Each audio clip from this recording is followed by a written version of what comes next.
If you want to develop a secure attachment style, watch this video because it's basically everything that I use with my clients who want to develop a secure attachment style. I bring them on a journey from those insecurities, whether they're anxious or avoidant, and I use this methodology, this sort of framework to develop a secure attachment style. Grab yourself a notepad, a pen, take some notes, and learn, absorb everything. igetmyexback.com. Everyone deserves a second chance. The reason I make these videos and the reason I'm so passionate about what I do is because I love teaching. I love teaching things to people, and knowing is the first step if you want to grow, right? And very often the feedback that I get from people is that I wished I knew this before. Thank you very much for making those videos, those content, because I learned something that helps me understand myself, my partner, my relationship, my life, my parents. It gives me some sort of a map of how I behave and my attitude and my unconscious mind. And so this is why it's so important to have this education and learn. Now, what I would challenge you to do is to take action, right? I can't do that for you. I'm only here to give you the tools. Now take freaking action, please. So the first one of those steps is self-awareness. And so here is not about knowing about attachment style and who is an avoidant, what is an avoidant, what is an anxious. It's about, from your point of view, understanding your triggers. And I forgot to mention, but in this video, these are the steps that I use with my clients.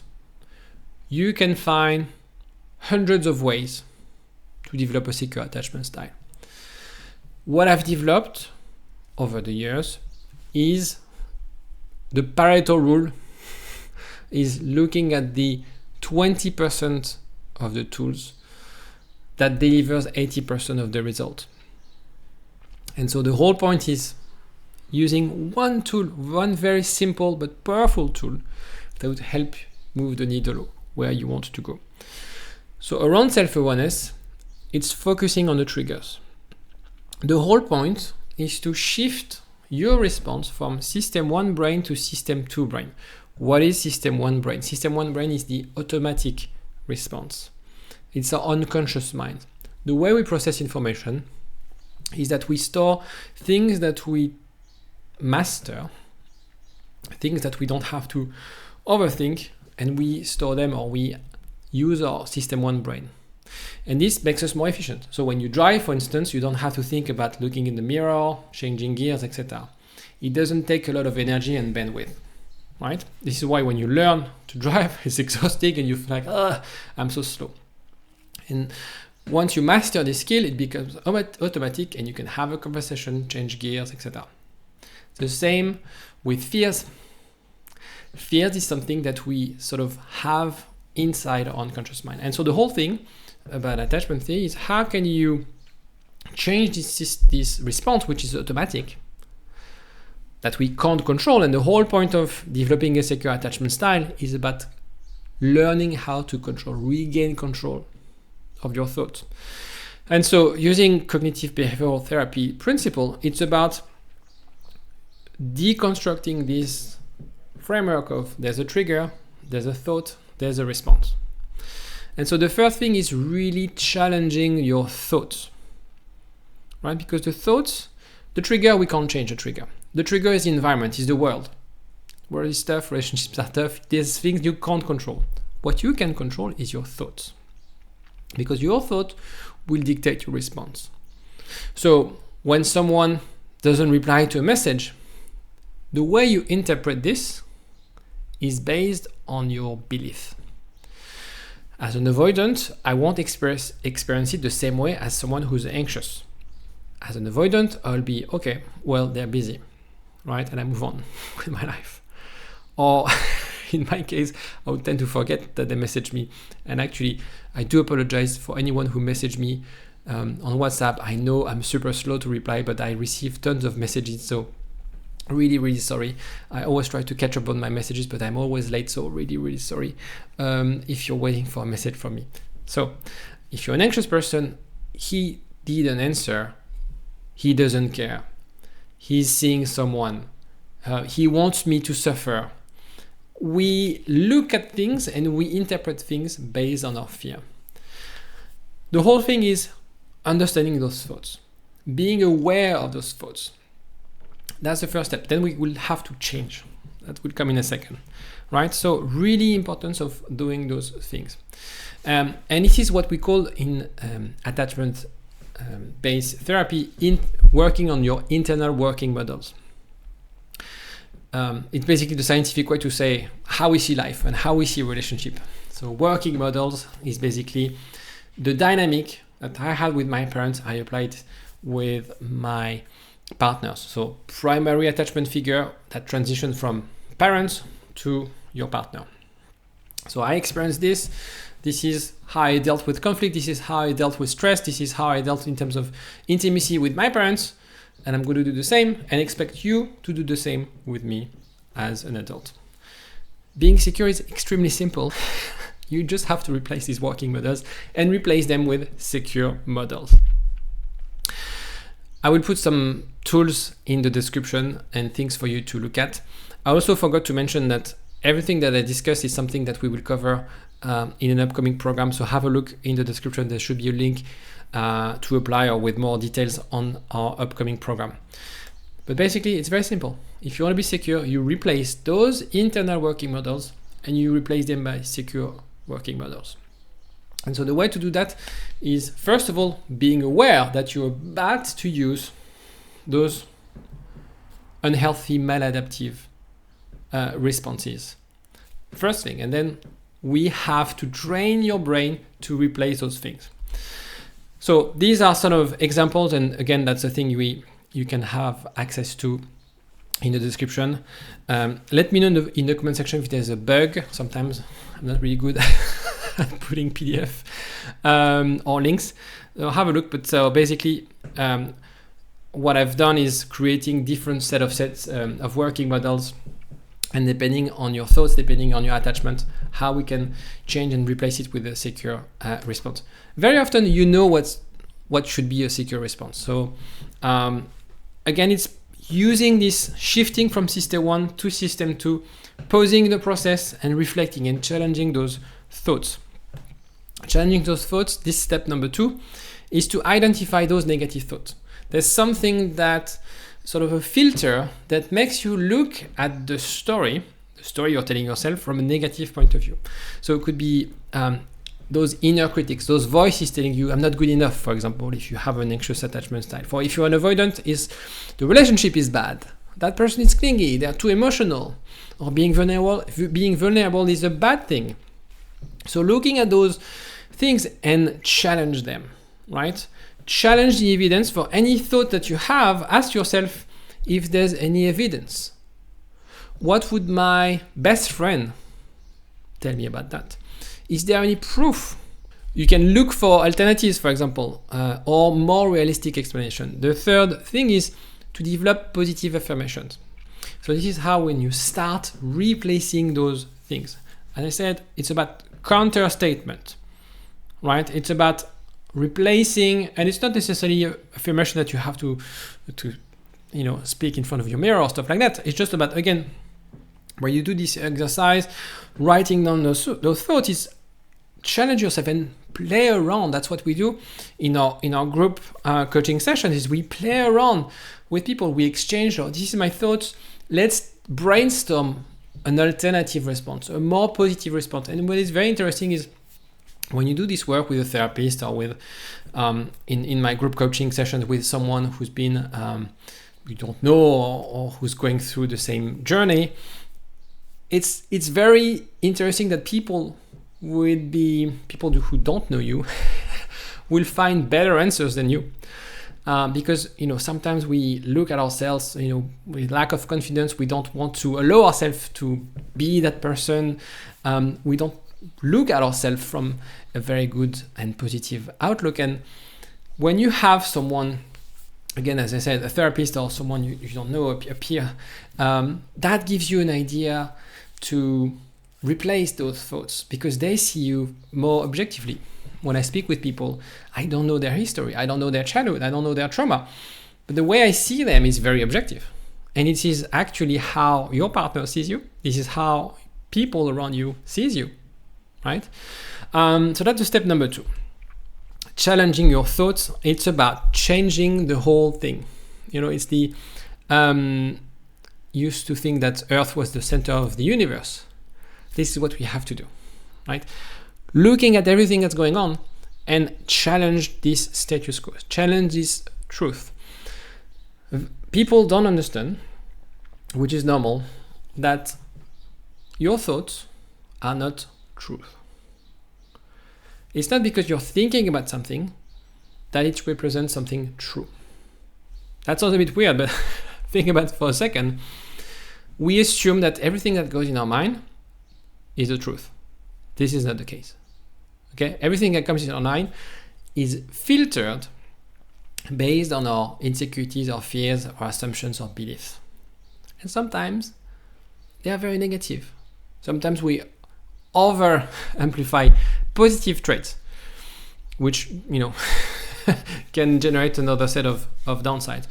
But it's about like understanding that every single thought can be changed, right? And do this Copernic revolution when it comes to your brain, when it comes to your mind.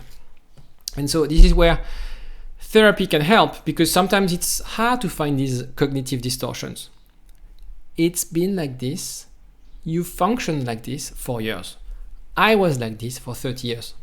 So it's very hard to feel like, oh yeah, I'm going to change in 1 week on my own, because it's very hard to change. Like, remember, again, think of this Copernic revolution. When he said to people like, no, it's not the sun rotating around the earth, it's the earth rotating. But like, no, because I can see. And it's like, you have to create that mental image and force yourself to really see things differently. It's also very hard when you're doing on your own to know what's right, what's wrong. And it's something I kind of struggle with that, because again, maybe coming from my experience, let's talk for a second about that. I knew, okay, maybe I need to have relationship that goes a bit deeper. I need to be able to talk about things. But because I've never had those deep conversations with my parents, for example, how do I do it? How do I start the conversation? How would that look like? And so it's very hard sometimes when you have a set of rules and how you see life is very restricted to your history. So it's important to, again, have a discussion with someone who's secure, to find that path, that idea of like, because if you don't visualize how it looks like, it's going to be very hard for you to go there. Makes sense. If you have a goal but you don't know where to go, there's no chance you're going to get there. So it's important first the starting point here is like self-awareness. That's the starting point, kind of see it as a GPS. Your car is here, you're here. And now it's a question of where do you want to go? And then the whole thing is like, how can I go from this to this? But it's important to understand where you start and where you want to go. And then the whole thing is what we do right now. Step number 3 is boundaries. And as Ryan Gosling said really well in the notebook, what do you want? This probably is the most important question you need to ask yourself this year. What do you want? Don't tell me I want my ex back. That's not what you want. What you want is a healthy relationship with someone, is to be happy. But it's not about your ex. You might be thinking that right now. I'm telling you that's not what you want. Sorry, but that's not what you want. So while you do this work of this gymnastic of challenging your thoughts, of reframing your thoughts, it's also important to set new boundaries, because especially if you have an anxious attachment style, you might have the habit of saying yes when you felt no. And that puts you in situations where, again, you're reinforcing this idea of like, I'm not good enough, I'm not right for this job, I'm not right for this relationship.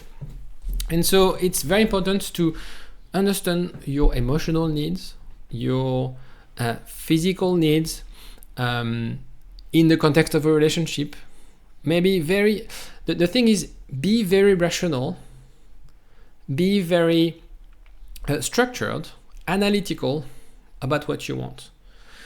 We never spend enough time sitting down and thinking about those things. And then we go on with life, somehow feeling that we're on the passenger seat of a car, because we never really sit down like, what do I want? What makes me happy? What are the things that I hate? Maybe do, and that's the thing we do with in group coaching sessions, is like, what are your values? Understanding and be clear about your values. Because if you don't know your why, if you don't know what matters to you in life, then you'll end up in situations with a job, with a career, with a relationship that doesn't feel right. And you would assume that it's because of you.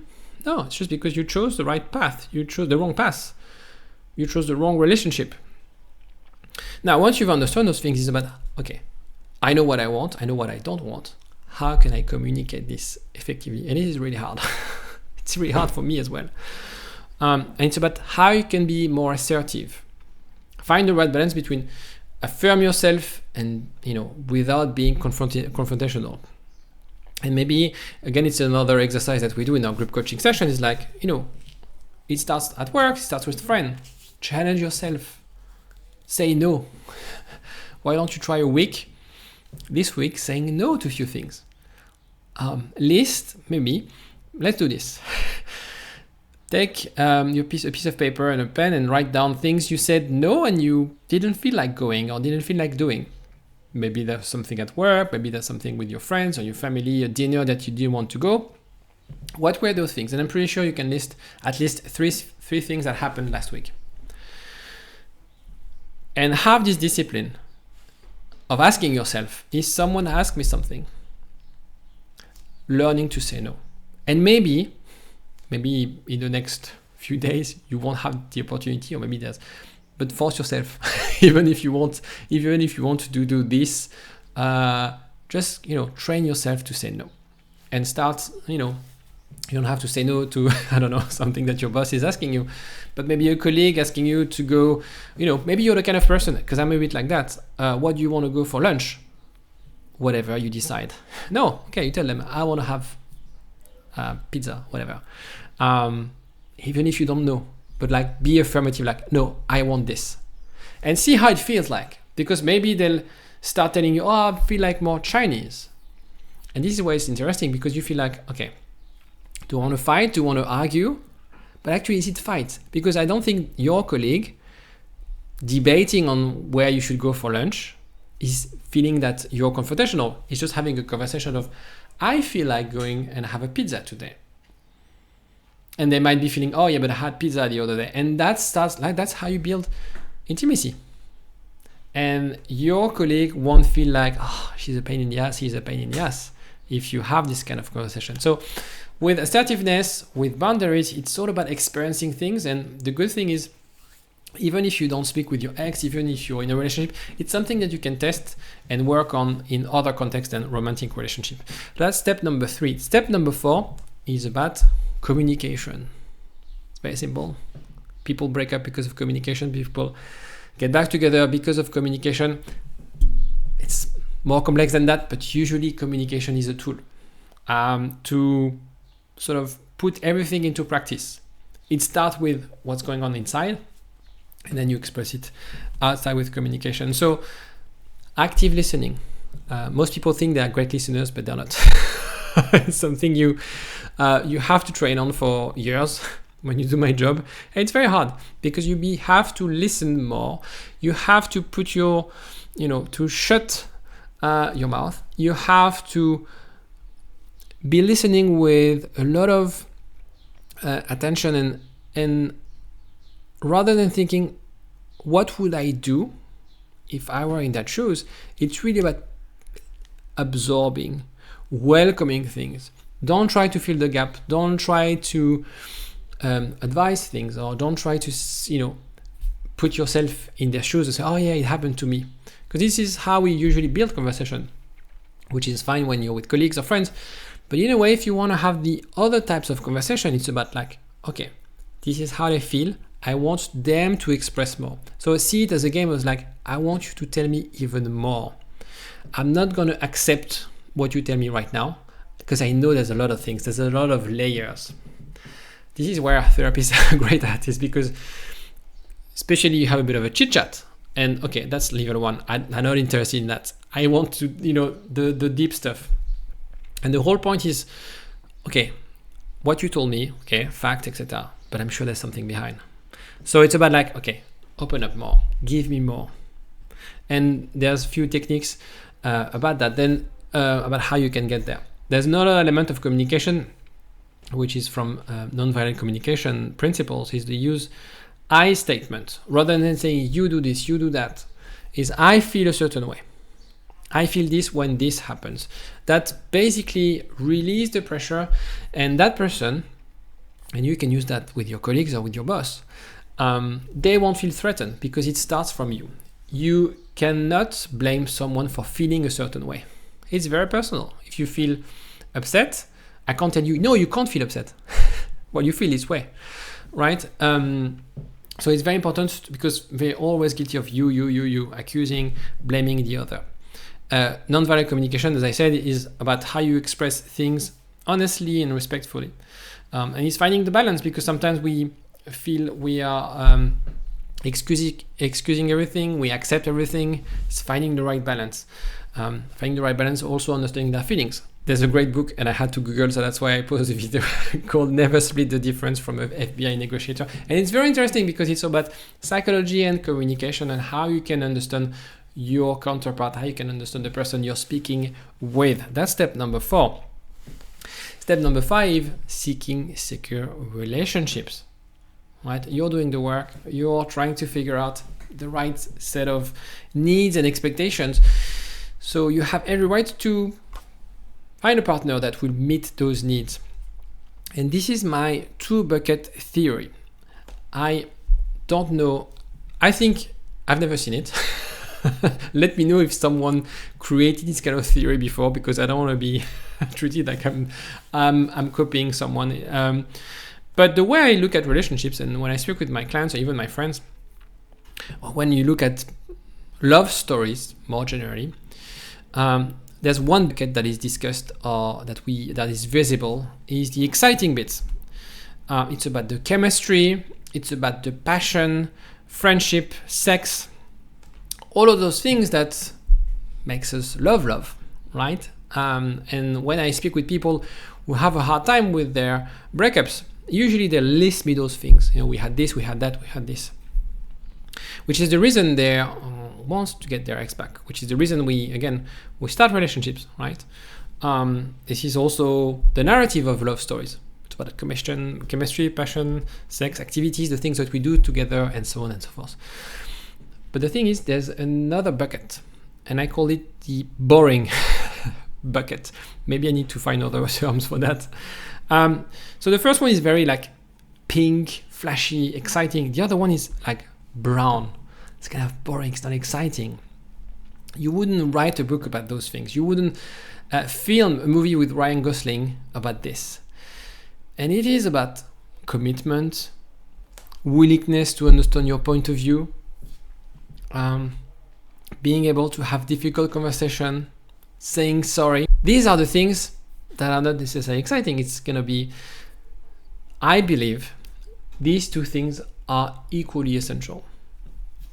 You can't be in a relationship with someone if you don't have the chemistry, the passion, the friendship, the sex. But if you have this and you're in a relationship with someone who can't commit, who's not willing to understand your point of view, who's not willing to have difficult conversations, who's not willing to say sorry, this relationship won't work.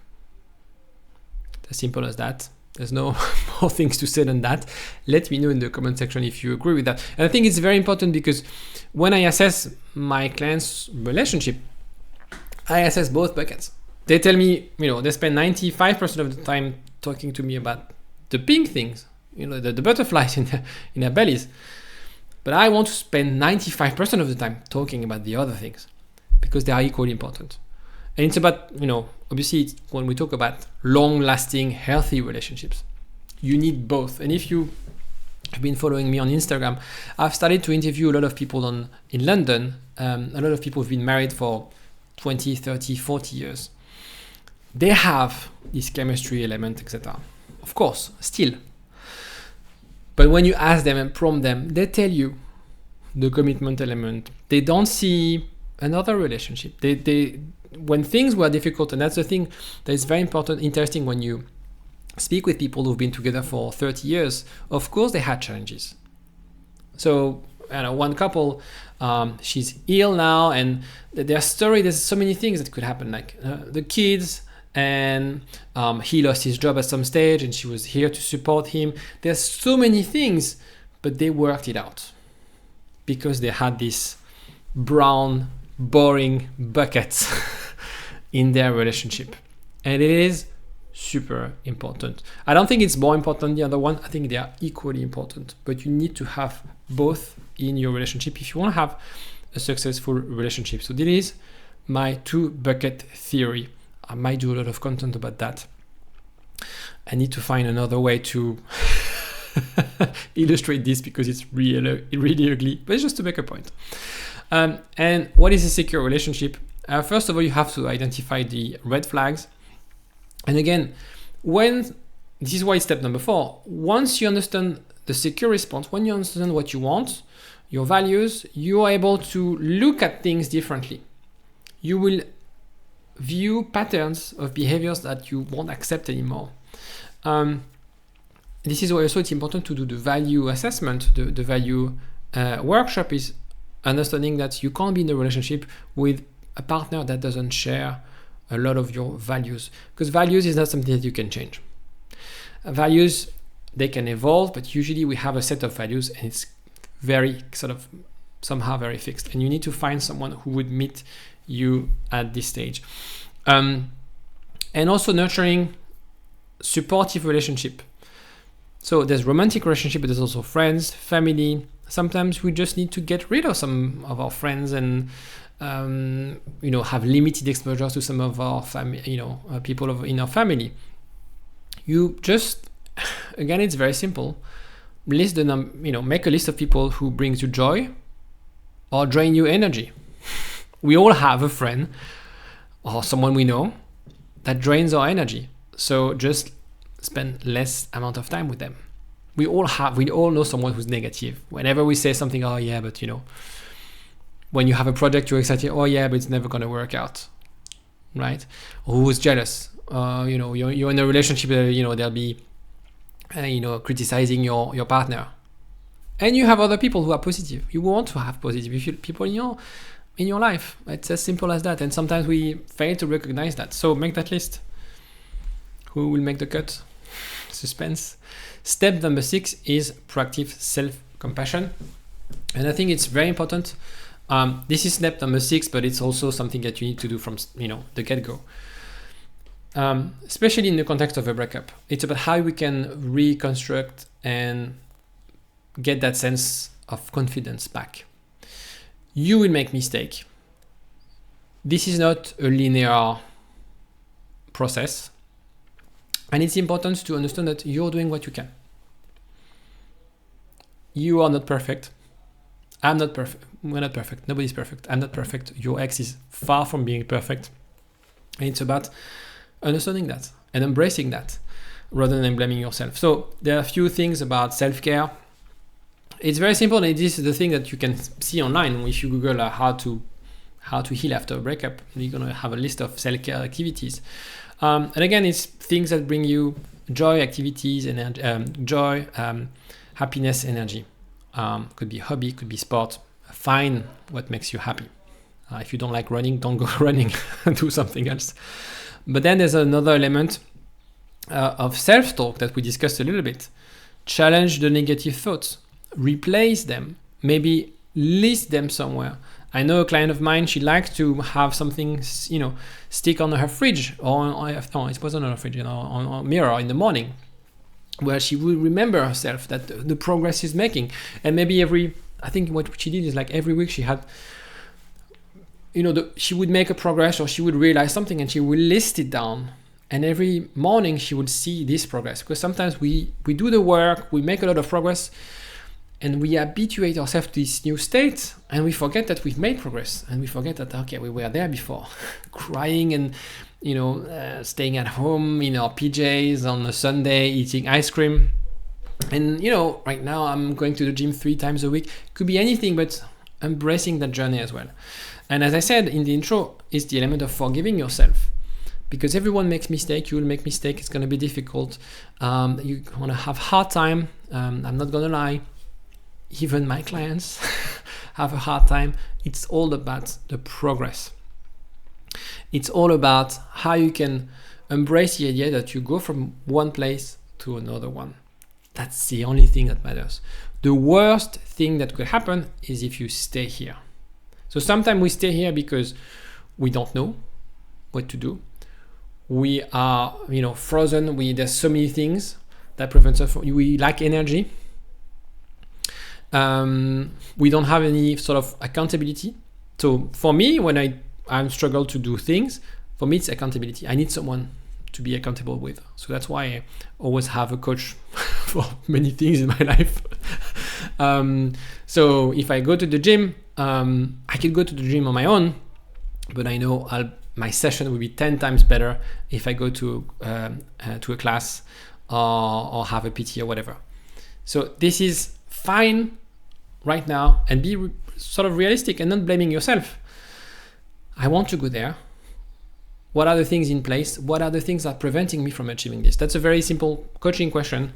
You're here, you want to go there. What are the things that are preventing you from going from A to B? And what are the things that you need to go from A to B? And don't bet on willpower. Again, for example, if I do the example of the gym, if I had to just count on my willpower, I will never go to the gym. I just, tell a friend or someone I go with, like, I'm going to go tomorrow, and I'm sort of accountable to that person. Or I'll book a class, and I've paid like 15 quid to go to this class. So, okay, I don't want to lose my money, so I'm going to go there. So find the thing that works for you. Don't assume that willpower will help you out. And I really want, if there's something that I want you to take away from this presentation, is not only the content, it's like the attitude. Take a freaking notepad, a pen and paper. This is my son's spelling text, and write it down. Pause the video, watch it again and again. It is for you. And try to learn every single day. Learn something. Now it's your turn, as I said. That's what I wanted to discuss. Stop searching for other tips. This, honestly, if you do this, you'll develop a secure attachment style. You can find, as I said, other angles, other ways. In the book Attached, there are other strategies. He talks about working models, because in a way, there's no, you have a few techniques or strategies, but in, our brains is more or less the same. So the process is the same. What I would do, something very simple for you to picture or to focus 1 hour per day writing about those things. I know that you're probably watching YouTube more than 1 hour per day. I know, it's fine. And stop watching these videos, including mine. Set yourself, instead of, because maybe that's your routine now, you wake up, you watch one of my videos, and I know you watch other videos because you want to learn, fair enough. Okay, this is everything you have to learn. 1 hour per day, do something, do an exercise. Have a look in the description. I will leave some documents or worksheets for you to work on. Have a look also in the description. There's a link for our next upcoming program. Discuss this with your therapist, because I know a lot of you are seeing a therapist at the moment. Find someone as well. As I said, it's very hard to do this work on your own. I wouldn't be able to be secure if I hadn't been through therapy. Some people can do it on their own, and fair enough, good for them. If you're like me, find a friend, find a community, find a therapist, find a program that helps you move from the place you are to the ideal place. But give it a start, give it a try. 1 hour per day. just writing things down. Half an hour in the morning, half an hour in the evening, and stop watching videos, including mine. I'm a nice guy, but stop watching my videos. It doesn't make sense. If you want to make progress, it's not about watching, it's about doing. If you have any other questions, anything that you need, let me know in the comment section, and I'll see you next time. Bye.